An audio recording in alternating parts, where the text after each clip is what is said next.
Hence सेलिये, जिन्हें father of stress research भी कहा जाता है, उनका कहना था कि हमारा स्ट्रेस हमारी जान नहीं लेता, बल्कि हमारा उसके लिए रिएक्शन हमारी जान लेता है। हम सभी को खुद से और अपनी लाइफ से कुछ उम्मीदें होती हैं, जिन्हें पूरा करने के लिए हमें कई बार बहुत ज्यादा एंड डीप सोचने की जरूरत पड़ती है। लेकिन यही सोचने की एंड थोड़ा बहुत स्ट्रेस लेने की आदत कब क्रॉनिक स्ट्रेस और एंजाइटी में बदल जाती है, पता ही नहीं चलता। और इस ओवर स्ट्रेस की आदत से ब्रेन में कॉर्टिसोल, जिसे स्ट्रेस हार्मोन भी कहा जाता है, वो काफी ज्यादा अमाउंट में रिलीज होना शुरू हो जाता है, जो कि क्रॉनिक स्ट्रेस बन के मेंटल इलनेस का भी कारण बन सकता है। स्ट्रेस को मैनेज करने के तरीके, टेक्निक्स और मेथड्स आज मैं आपके साथ शेयर कर रही हूँ, तो इस वीडियो को एंड तक जरूर देखना। और अगर आपने अभी तक चैनल को सब्सक्राइब नहीं किया है तो अभी कर दो। So let's begin.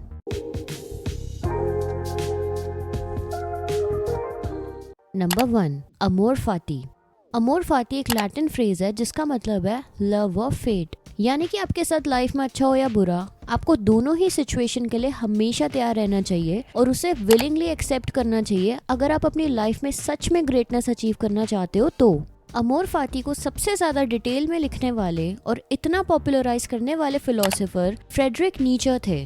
देखो गाइस, जरूरत से ज्यादा फ्यूचर के बारे में सोचना स्ट्रेस और एंजाइटी क्रिएट करता है, तो वहीं अमोर फाती को अपनी लाइफ में अप्लाई करना आपको ऐसी स्ट्रेसफुल सोच से आजादी दिलाता है।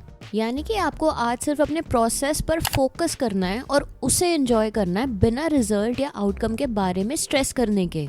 इसका ये मतलब बिल्कुल नहीं है कि आप सोचना ही छोड़ दो। सोचना जरूरी है, लेकिन चिंता करना प्रॉब्लम है। सोचना और चिंता करना दो अलग चीजें हैं। Most of the time stress का रीजन हमारे अपने फ्यूचर को लेकर डर भी होता है, तो आपको डरने की जगह या एक 100% सिक्योर फ्यूचर का सोचने की जगह अपने आज में ग्रेटनेस अचीव करने के लिए फोकस करना चाहिए। अपने प्रेजेंट पर फोकस करना चाहिए, बिना इस बारे में ज्यादा सोचे कि रिजल्ट या आउटकम क्या होगा। हिस्ट्री से लेके अब तक जिसने भी कुछ एक्स्ट्रा ऑर्डिनरी अचीव किया है, वो फ्यूचर के बारे में स्ट्रेस करने से नहीं, बल्कि प्रेजेंट मोमेंट में फोकस करके और बेफिक्र होके मास्टरी अचीव करने से किया है।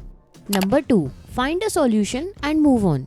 गाइस, इस पिक्चर को आप ध्यान से समझिए। इसका जिक्र गौर गोपाल दास जी ने अपनी बुक लाइफ्स अमेजिंग सीक्रेट्स में भी किया है। तो जब भी आपको चिंता या स्ट्रेस हो, तो ये क्वेश्चंस खुद से पूछो कि आपकी लाइफ में कोई प्रॉब्लम है या नहीं। अगर प्रॉब्लम नहीं है तो ये बात यहीं खत्म हो जाती है और फिर चिंता करने की कोई बात नहीं। लेकिन अगर आपको लाइफ में प्रॉब्लम है, तो खुद से सवाल करो, क्या इस प्रॉब्लम का कोई सॉल्यूशन है या नहीं? क्या ये मेरे कंट्रोल में है? अब अगर आपकी प्रॉब्लम का कोई सॉल्यूशन है, तो उस सॉल्यूशन को अप्लाई करो और अपनी प्रॉब्लम को सॉल्व करो। लेकिन अगर आपकी प्रॉब्लम कुछ ऐसी है जिसका कोई सॉल्यूशन ही नहीं है और जो आपके कंट्रोल में ही नहीं है, तो उसके बारे में चिंता करके आपको क्या मिलेगा? अब इसका सीधा मतलब है, लाइफ की किसी भी सिचुएशन या कंडीशन में आपको चिंता करने की जरूरत नहीं है। प्रोडक्टिवली सोच से सॉल्यूशन निकालने की जरूरत है, ना कि रिएक्टिवली स्ट्रेस लेने की। आपके कंट्रोल में जो है बस उस पर फोकस करो एंड स्ट्रेस मत लो उन चीजों के लिए जो आपके कंट्रोल में नहीं है। Number 3, practice deep breathing. आप जब भी किसी सिचुएशन में बहुत ज्यादा स्ट्रेसफुल फील कर रहे हो, उस टाइम आप डीप ब्रीदिंग की हेल्प से अपने माइंड को ट्रिक करके ये सिग्नल भेज सकते हैं कि मैं बहुत ही काम, कूल और कलेक्टेड हूँ, जिससे हम कुछ ही मिनट्स में इंस्टेंटली स्ट्रेस फ्री फील कर सकते हैं। डीप ब्रीदिंग को डॉक्टर्स भी स्ट्रेस का इंस्टेंट सॉल्यूशन मानते हैं। और अगर किसी को डेली काफी स्ट्रेस रहता है, तो वो पर्सन डेली मेडिटेशन या डेली डीप ब्रीदिंग की हेल्प से अपनी इस प्रॉब्लम को सही कर सकता है। जब हम डीप ब्रेथ लेते हैं, तो हम अपने ब्रेन को सिग्नल देते हैं कि हम एक सेफ एनवायरनमेंट में हैं। तो गाइज, आपको जब भी टाइम मिले आप इसको प्रैक्टिस कर सकते हैं। और डीप ब्रीदिंग की सबसे खास बात यह है कि हम इसे कभी भी और कहीं भी कर सकते हैं। मेनली डीप ब्रीदिंग से हमारी बॉडी एंड माइंड काम होता है, एंड हम जितना काम फील करते हैं उतना ही कम स्ट्रेसफुल फील करते हैं और बेटर डिसीजंस ले पाते हैं। Number 4, practice mindfulness. अभी तक आपको समझ आ गया होगा कि हमारे लिए सोचना जरूरी है, पर स्ट्रेस लेना नहीं। पर हमारा सोचना ही तो कई बार ओवर थिंकिंग का कारण बनता है, और ओवर थिंकिंग स्ट्रेस का। तो आखिर करा क्या जाए? कैसे हम बैलेंस में सोचें? एक बैलेंस में सोचना और सही सोचना जरूरी है, ना कि सिर्फ ओवर सोचना। तो इसे ठीक करने में आपकी हेल्प करेगी माइंडफुलनेस। माइंडफुलनेस का मतलब होता है किसी भी पर्टिकुलर मोमेंट में उसमें पूरी तरह 100% प्रेजेंट होना। यानी जिस टाइम आप जो कर रहे हो उस टाइम से वही करो, दिमाग में एक दूसरा कोई और थॉट नहीं लेकर आना। यानी जिस टाइम आप पढ़ाई कर रहे हो उस टाइम सिर्फ पढ़ाई, जिस टाइम फोन यूज कर रहे हो उस टाइम बस फोन यूज करना है और किसी भी चीज के बारे में नहीं सोचना।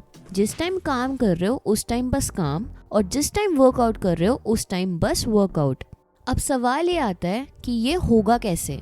तो इसका बेस्ट और सबसे पहला स्टेप ये रहेगा कि आप हर चीज को करने का एक टाइम सेट कर दो और उस टाइम में सिर्फ और सिर्फ वही चीज करनी है, बिल्कुल जैसे टाइम ब्लॉकिंग या टाइम मैनेजमेंट। इसी में आप अपने हिसाब से 15 मिनट्स या 30 मिनट्स अलग से सेट करके रख सकते हो थिंकिंग के लिए। अब इन 15 या 30 मिनट्स में आपको सिर्फ सोचना है और प्रैक्टिकल सॉल्यूशंस निकालने की कोशिश करनी है, क्योंकि ये आपका सेपरेट थिंकिंग टाइम है। और फिर जब आपका ये टाइम ओवर हो जाए तो आपको कोशिश करनी है कि आप फिर बिल्कुल भी ना सोचो। खुद से बोलो अभी नहीं सोचूंगा, बल्कि थिंकिंग टाइम में सोचूंगा। यही थिंकिंग टाइम वर्ल्ड के कुछ मोस्ट फेमस लोग भी यूज करते हैं। Number 5, disconnect yourself for a while.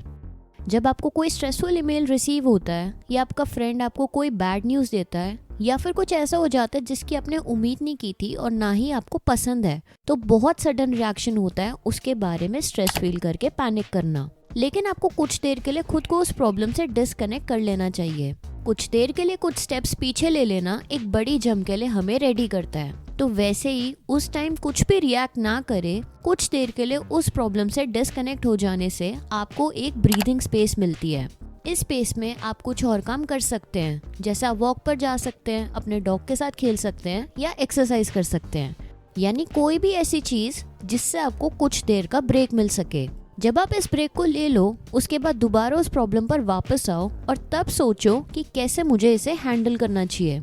ऐसा करना आपको इमीडिएट रिएक्ट करने से बचाएगा। हमारा इमीडिएट रिएक्शन मोस्टली स्ट्रेस और एंजाइटी से इन्फ्लुएंस्ड होता है, जिसकी वजह से कई बार हम पैनिक करके गलत डिसीजंस ले लेते हैं। आपको सिचुएशन को समझना पहले है और रिएक्ट कुछ देर बाद करना है। तो आज की वीडियो के लिए बस इतना ही। अगर आपको ये वीडियो अच्छी लगी तो वीडियो को लाइक और चैनल को सब्सक्राइब जरूर कर देना और इस चैनल को ग्रो करने में प्लीज हेल्प करना।